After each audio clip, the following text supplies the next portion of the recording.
कितना बोरिंग होता होगा बच्चों के लिए 3D शेप्स को पढ़ाना जब हम टीचर बोर्ड पर सिर्फ 3D शेप्स को ड्रॉ करके बच्चों से ये इमेजिन करने के लिए कहें कि इनमें कितने फेसेस, कितनी एजेस और कितने कॉर्नर्स होंगे।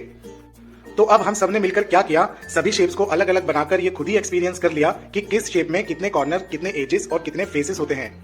इसके लिए अब हमने सबसे पहले कुछ रेड स्ट्रिप्स को एजेस के लिए, ग्रीन सर्कल को कॉर्नर्स के लिए और स्टार को फेसेस के लिए कट किया, जो कि हमें क्यूब या क्यूबॉइड में पेस्ट करने थे। इसके साथ ही बच्चों ने ये भी क्लियर किया कि क्यूबॉइड को रेक्टेंगल फेसेस से और क्यूब को स्क्वायर फेसेस से बनाया जाता है। अब बच्चों को करना यह था कि सबसे पहले इन सभी एजेस को इस व्हाइट वाले क्यूबॉइड में पेस्ट करना और यह खुद एक्सपीरियंस करना कि एक क्यूबॉइड में एक्चुअल में कितने एजेस होने चाहिए। सभी एजेस को लगाने के बाद अब हमारा अगला काम था सभी ग्रीन कॉर्नर्स को उनके सही जगह पर पेस्ट करना। सारी उम्मीदों पर खरा उतरते हुए बच्चों ने सभी कॉर्नर्स को उनके सही जगह पर लगाकर इस एक्टिविटी को और भी रोचक बना दिया। अब बारी थी फेसेस के बारे में जानने की, जिसके लिए बच्चों ने क्यूबॉइड के सभी फेसेस पे स्टार लगाकर यह पता किया कि एक क्यूबॉइड में कितने फेसेस होने चाहिए। और अंत में हमारा क्यूबॉइड कुछ इस तरह से बनकर तैयार हुआ। और अब बारी थी बच्चों से कुछ क्वेश्चंस पूछने की। Manvi, how many edges you have pasted? 12 edges you have pasted. Okay, good. Sanmitra, how many corners you have set? Sir, I have put 8 corners. 8 corners you have put. Yes, Okay. Pass to the next. Nitya, how many faces you have pasted?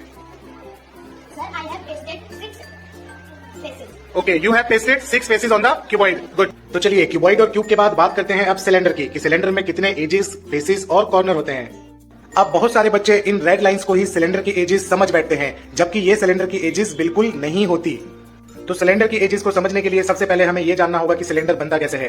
तो इसके लिए हमने सबसे पहले एक rectangular shape को fold करके एक कर्व्ड शेप बनाई और इसके बाद हमने एक सर्कुलर फेस ऊपर की तरफ और दूसरा सर्कुलर फेस नीचे की तरफ जोड़कर इसे एक क्लोज सिलेंडर शेप बनाया, जो कि कुछ इस तरह से हमें दिखाई देगा। इसके साथ ही मैंने बच्चों को बताया कि एक एज वहां बनती है जहां दो फेसेस आपस में एक दूसरे के साथ जोड़े जाते हैं, इसीलिए सिलेंडर में एक एज ऊपर और दूसरी एज नीचे की तरफ बन जाती है, जो कि हम यहाँ नीली स्ट्रिप्स के माध्यम से देख सकते हैं। चलिए आखिर में बात करते हैं कोन की। इसके लिए भी हमने सबसे पहले एक रेक्टेंगुलर फेस को लेकर घुमाया, जिसके बाद यह एक कोन की शेप में आ गया। उसके बाद ऊपर की तरफ एक सर्कुलर फेस लगाकर हमने इसे एक क्लोज्ड कोन बनाया, जिसके बाद इसमें कुल फेसेस की संख्या 2 हो चुकी थी। अब कोन की एज को दिखाने के लिए एक व्हाइट स्ट्रिप का इस्तेमाल किया गया, जहां दो फेसेस आपस में एक दूसरे को जोड़ते हैं। कोन की शेप को अच्छे से ऑब्जर्व करने के बाद बच्चों ने कोन के बॉटम में एक पॉइंट को ढूंढा, जहां उन्होंने एक कॉर्नर की चिट भी लगाई। और अंत में बच्चों ने अपने द्वारा बनाई गई सभी 3D शेप्स के बारे में सभी बच्चों को एक्सप्लेन किया।